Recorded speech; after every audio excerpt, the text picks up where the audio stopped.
Fortunately, I've only ever had one motorcycle accident on the street. I turned a corner too fast in the rain into an intersection where there was some extra oil or something on the road, and my back tire just kept going in the opposite direction from me and the rest of the bike. I remember it clearly, like it was happening in slow motion. I remember thinking I should let go of the bike. I remember my head hitting the asphalt the first time and thinking I need to let go of the bike and protect myself.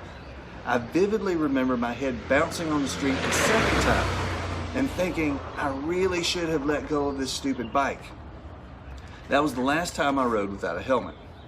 I never did let go. When the bike finally came to a stop, both hands were still clenched around the handlebars. I stood up, covered in mud and blood and grease and who knows what else, pushed it out of the intersection and rode it back home. I have scars caused by stubbornness. Sometimes the smartest thing is to let go. Are there things in your life that you need to let go of? Are you bashing your head into the asphalt because you just won't let go? I pray you find release.